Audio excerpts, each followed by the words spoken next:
Oh man, what a night, y'all. What a night. Listen, I just got home. It's currently 12:22 a.m. Funny enough, that is 22 because you could also see my new lock screen there, which is Jimmy Butler getting posterized by Bam Adebayo. Oh, what an absolutely exhilarating night. As of course, I was at the Heat vs. Warriors game, Jimmy Butler's return, and it was everything that I was hoping for. A dominant blowout win, Bam Adebayo taking over as the star, was guarding Jimmy Butler off a rip. Oh my God, I don't even know where to start today. That game made me so happy, regardless of how we all feel about this Heat team, which is they're mid, maybe even a little bit below mid. But tonight, I don't care about that. Tonight was a huge game with Jimmy Butler coming back into town. He's a guy that disrespected you on his way out, and I wanted to see this team show some cojones. I wanted to see Bam Adebayo take this game by the horns and absolutely dominate it, and that's what we saw today. I wanted to see great moments from him and Tyler Hero. You saw that today. I wanted to see them shut down Jimmy Butler, and that's exactly what we got, man. Listen, of course, it's no secret. I'm a Jimmy Butler fan. Hell, I'm wearing my Enjoy Big Face shirt that I wore to the game today because I had to support my guy, Jimmy Butler. Y'all know in my actual home in Fort Myers, I proudly display the signed Jimmy Butler jersey behind me. I will always display that because Jimmy's my guy. And yes, I did stand up for him and give my standing ovation during the intro and tribute video. We'll get into that. But from that point on, I'm rooting for the Heat, baby. And that's exactly what I love to see today. And it really made me proud of these guys because you can tell there was just a different level of energy and effort in this squad. And if we could get that on a consistent basis, this team, they got some potential. Potential to do what exactly? I don't know. They still need more pieces, but who cares? Because as far as this season is concerned, I told y'all, tonight was our championship. And boy, did the Heat win in blowout fashion. So I think what I kind of want to do in this video is because there's so much to talk about is I'm going to kind of share my experience on the game. And then we'll go through a lot of the bookmarks that I did on Twitter so we can talk about the game itself and a lot of the plays that we saw because there was a lot of good. But yes, of course, it was money well spent. I bought tickets the day Jimmy Butler was going to get traded because I knew that tonight was going to be cinema. And I remember after Jimmy was traded, people were jacking up the prices. So I wanted to get good seats so I could get some good footage. I'll show some clips as I'm talking, I guess, throughout the video because I took a lot of videos today. But yeah, I got row 13 lower level. I got them for $400 at the time, but literally everything else in that row, like across the whole arena, people were jacking up those prices to like $800 to $1,000 because obviously now that it's Jimmy's return, it was a highly coveted game. But I will say though, since the prices did come down a little bit, I noticed pretty much to around what I got the tickets at, just because I guess now the Heat kind of suck, so that takes a lot of juice out of a lot of Heat fans. Obviously, Steph Curry didn't play. Coming into the game, they said he was ramping up to play. Kerr said that he was looking well. Curry said that he was trying to play, but I was kind of skeptical of that, and of course, Curry ended up not playing. And there's a hell of a lot of Steph Curry fans in the world, but still at the game. But I'm sure a lot of people kind of decided not to purchase tickets once he was questionable anyway, so that probably dropped the ticket value a little bit anyways, but who cares about all that? I wanted to go see my guy Jimmy Butler, and first off, I guess show the support that I think he deserves. Even walking around the arena before the game, there was a lot of energy just amongst the fans itself. Everyone's wondering, how is Jimmy Butler going to get treated there? Even, it was a funny story. So we're driving to find a place to park as soon as we get down to Miami. And as we're turning a corner to go down the street looking for a parking lot, my boy that I was with, my boy Khalil, he says, "Is that Israel Gutierrez?" And I'm looking, I'm like, what the hell? It was literally Izzy Gutierrez, who I've been listening to since he was doing hits on the Zaslow and Joy show a decade ago. Of course, now, or he did work for ESPN, does work for ESPN. I forget what he's up to nowadays. Besides his podcast, which is called Oddballs. He has a podcast with Amin El Hassan. I think he also does some hits for Levitard too, I guess, because basically once we parked, we went back to where they were at because they had a little bit of a camera crew setup. And what they were doing was a bit where Amin El Hassan was pretending to be an artist, and he had a book of different sketches of Jimmy Butler statues. And they were basically interviewing people on the street on what statue they want to see of Jimmy Butler. You had the timeout with Al Horford. There was a Tobias Harris over me one. I don't want to spoil it all because it'll be in the segment that they're filming. But, I go up there. They were just picking people off the street. I said, "What's up" to Izzy. I guess he saw my shirt. He asked if I wanted to be a part of it, and I was. And we did a little interview for maybe like 2 minutes. And it was a great time, bro. I mean, he had me cracking up.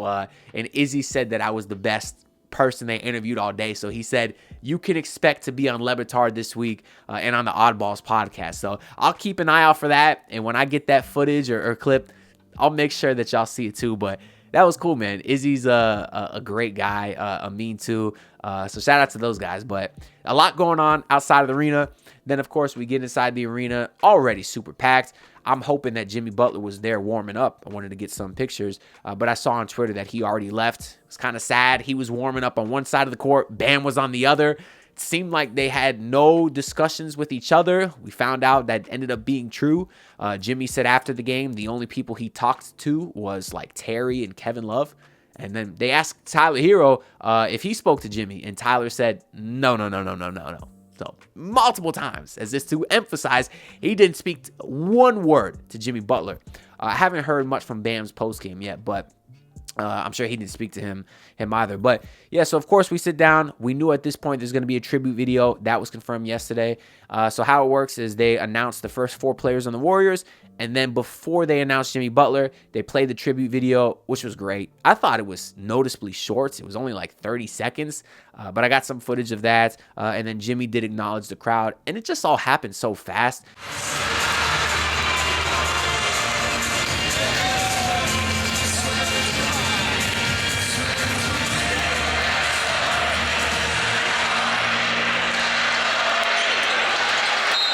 And number 10, Jimmy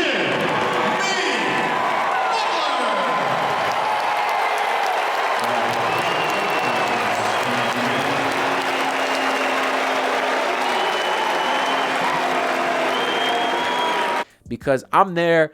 Most importantly, I'm trying to enjoy the moment. Obviously as a fan, I want to enjoy the moment. I want to watch the video, but then I also want to watch Jimmy's reaction. But then I also want to film on my phone, but I also want to film on my camera. So I was going all over the place, but I was able to enjoy the moment. And in my perspective, I thought it was like 85% cheers. Actually, when I went back and rewatched the video, I feel like I heard more boos. And a lot of what I heard on Twitter is people said it was more of a mixed reaction. Not so much 85%. It was a little bit more even, which is I wanted to hear other people's perspectives because it's possible just the section that I was in was mostly cheers. And I was sitting like, 13 rows behind Ernie. If y'all don't know Ernie, that's Jimmy Butler's D-riding groupie friend that be fighting Heat fans on Twitter. And my God, was that guy slob-knobbing every little thing the Warriors did today. Super annoying, that man Ernie. But anyways, I get it. You could be a good friend and he's supporting his friend, but this guy Ernie on Twitter picking fights with Heat fans, like, what are you doing, bro? Like, you a whole ass of dog. Why are you fighting with kids on the internet, dog? Anyways, yeah, maybe just my section was loud for Jimmy. I've heard the reception was more mixed, but in my opinion, like I said, 85% cheers, which was nice. For the rest of the game, though, hell no. That boy was getting booed loudly every time he touched the ball, which, I respect as Heat fans. I didn't boo because I don't like to wake a sleeping dog, and I thought at some point Jimmy Butler was going to get going, but no, sir. Because off of the tip, I should mention today that Duncan Robinson was out. Alec Burks got the start. So it was Tyler, Burks, Wiggins, Bam, and Ware. All of those guys played great, by the way. But off rip, I said, I want to see Bam guard Jimmy. I want to see it. And right away, we got that. And I said, ooh, Jimmy's in for a long night, baby. Now, Jimmy did get the first basket for the Warriors. They missed like their first 7 shots. And then Jimmy finally got a shot and he hit his first shot, which I was happy about because on the anonymous player prop betting app that doesn't sponsor me, so when I say their name, I did have Jimmy as first basket for the Warriors. I thought it was a lock, which, like I said, they took like 7 shots before he even got an attempt. Luckily, they all missed. But Jimmy scored, and he never really scored again. I think he had 2 points at halftime. He ended up finishing with like 11. He got outscored by like 6 different Heat players. We'll get into that too. But he was in Bam jail all night. Oh, and that made me so happy. And I mean, we'll get into the game a little bit, so I don't want to start going through specific plays because pretty much the Heat led from start to finish. It wasn't particularly close in the second half. I think the Heat got up 13. It got as close as 8 at one point in the third quarter. And then the Heat really just took off. Wiggins, Hero, Bam. Bam got off to a monster start to the third quarter. Alec Burks, that man could not miss. The Heat as a whole couldn't miss. I think they shot like 68% from 3 on 25 attempts. Just awesome game. These guys came to play today. And we'll get into the game, like I said, but the part that makes me so happy is, like, this is a game where if you were ever going to show some fight, this is the game you were going to see it. If Bam Adebayo really wanted to be a superstar, wanted to be the max guy that he got his extension, if he wants to prove that he's worthy, this is a game where you have to show some heart and show out. And like I started this video with, he did it. Oh, Bam was incredible today.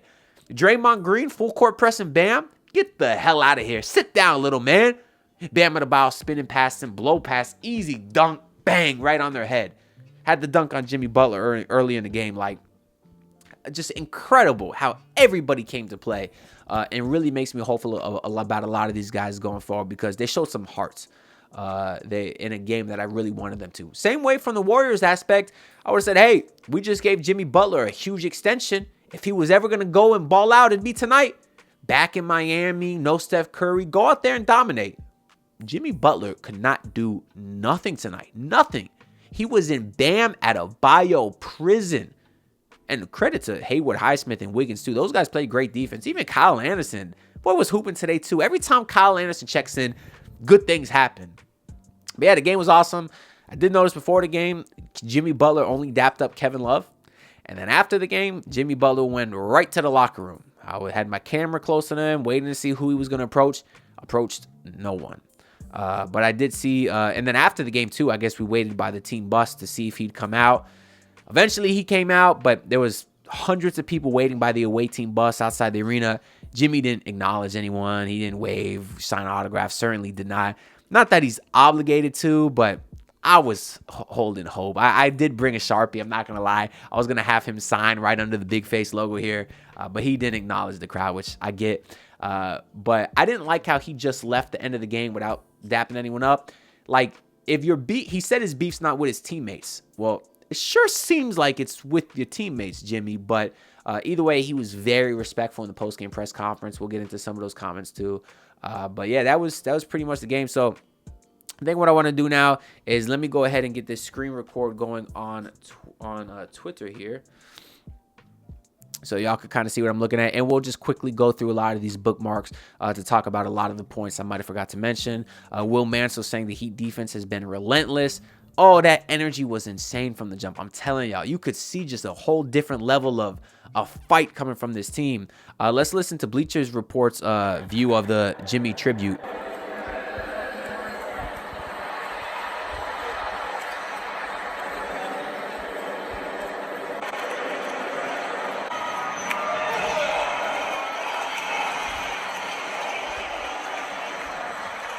Yeah, I guess from their vantage point, it still sounds kind of mixed, but yeah, I think he got a good reception. I really do. But yeah, early on, Wiggins had this incredible. Let me mute this. Early on, Wiggins had this incredible defensive play. Smacked Jimmy on a fast break, who looked like he had a wide open dunk. Jimmy ended up losing the ball when he got it back. He'd ball. And then this was the play I got a great view of myself. Bam Adebayo had Draymond's little ass on his back. Bang! Drop step, slam over Jimmy's head.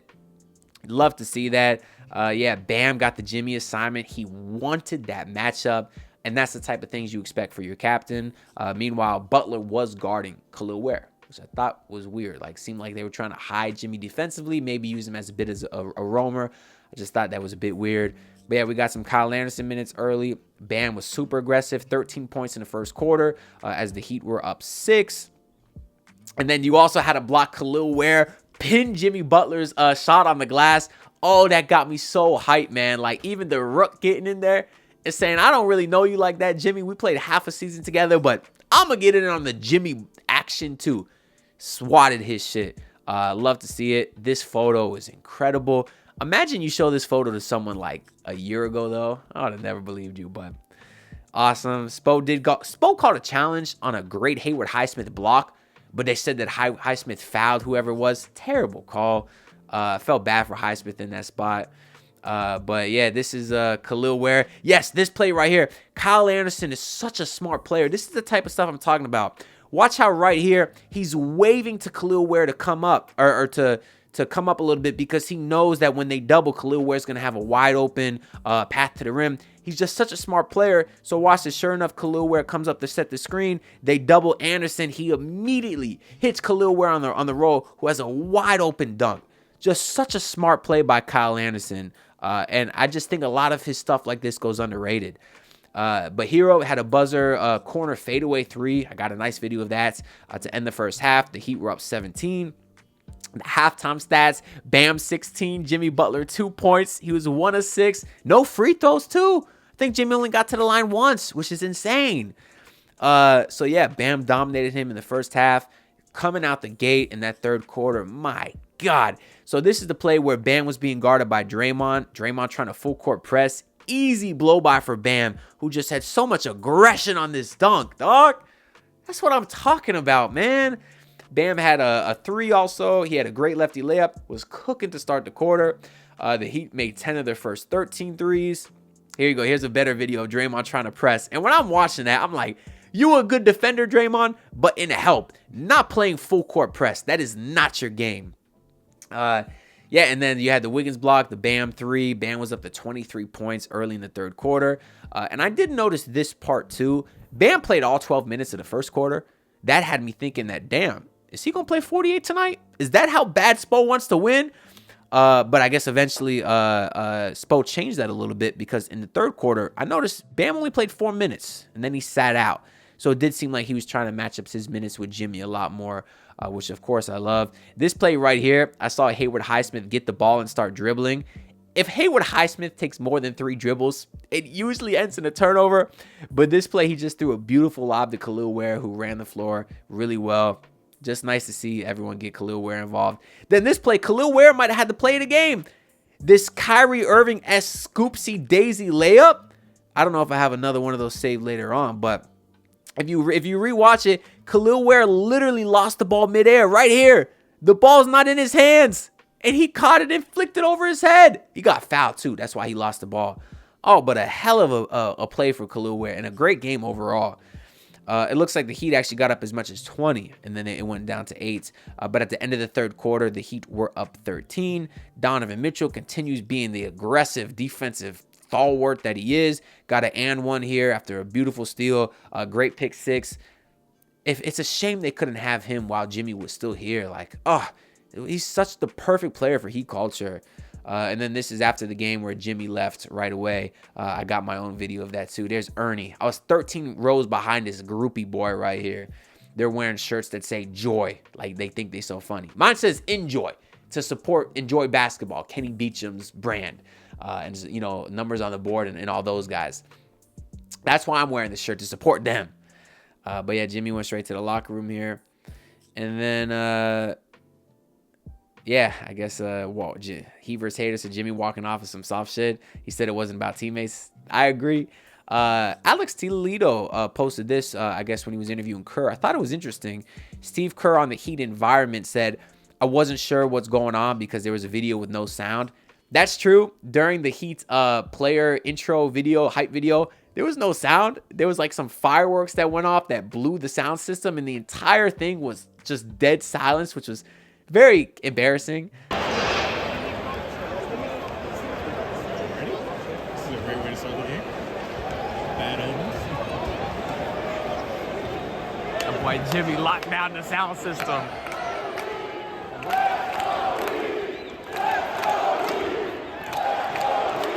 But Steve Kerr goes on to say, people don't seem too amped up around here. They're living the good life. It wasn't too rabid here. It's typical of Miami.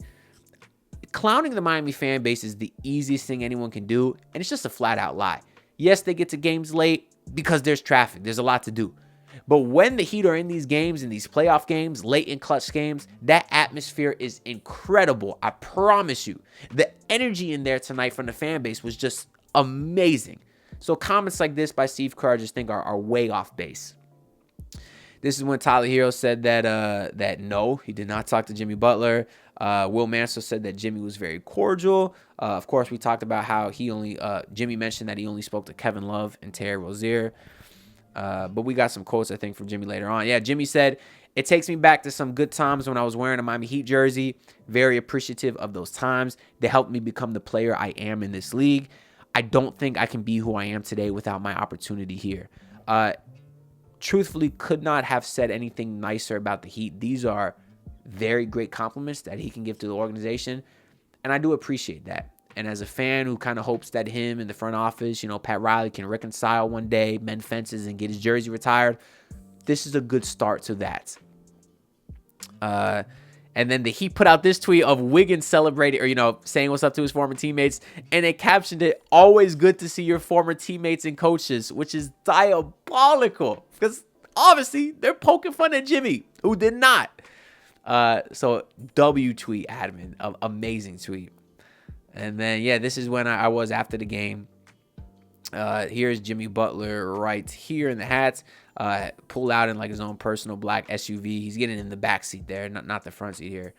But yeah, that was basically it. That was the game. We'll look through the box score real quick here, where Bam Adebayo dominated with 27 points. Could have had 30. Missed a few bunnies, but still shot 9 of 18 overall, so he was still pretty efficient. Hit a couple of threes. Got to the free throw line 9 times, but 27 and 8 for him. Wiggins only scored 10 points. He was 4 of 13. Kind of expected his efficiency to drop a little bit after the hot shooting that he's been having. But 10 points, 5 rebounds, 5 assists, 2 steals, 3 blocks. Defensively, oh my God, was he a menace. Khalil Ware, 14 and 10. Super efficient. Alec Burks had 17 points. He was 5 of 7 from 3. It was incredible. How Terry Rozier was playing over him, I don't know. Then Tyler Hero with a very efficient 7 of 10. Wow, 7 of 10 for 20 points and 7 assists to 2 turnovers. Oh, that's amazing. Off the bench, Hayward Highsmith didn't score, but defensively, he was incredible. Davion Mitchell, 12 points, 5 rebounds, 7 assists. He continued 7 assists to 2 turnovers, just like Tyler. He continues to be an above-average playmaker on top of the elite defense that he brings. I love it. And then Kyle Anderson, 7 points in 20 minutes. He was super productive.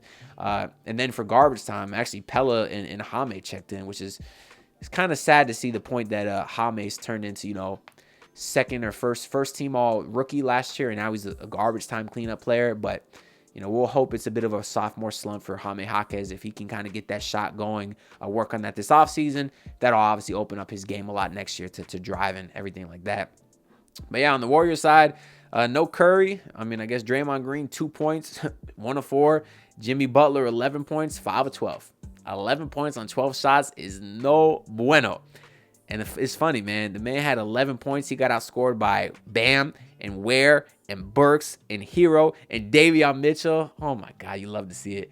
And then I should mention the Heat's three-point numbers. 17 of 25 from 3. I think I read this is like the 8th time in NBA history a team shot 68% while shooting 25 threes. Insane. Absolutely insane work. Needless to say, I've been talking for 22 minutes, so I think I'm going to wrap this up. Maybe we'll get another video out about the game. I'll try to get as much footage as I can in this, but I don't feel like spending hours editing considering it's almost 1 a.m. at this point. But it's so awesome. Listen, who knows what the hell happens with this Heat team. I'd like to get the first round pick this year, but like I've always said, try to win every game and let fate decide the rest. That being said, I greatly appreciate y'all for watching. Make sure to like, comment, and subscribe because all the support is greatly appreciated. And I'll see y'all on the next one. Peace out, everyone. Look, pull up in your city trying to get that dead face. Do it on my own, I don't need no dead weight. Had to kill him off, yeah, I need that head space. You know this homegrown bitch don't offend me.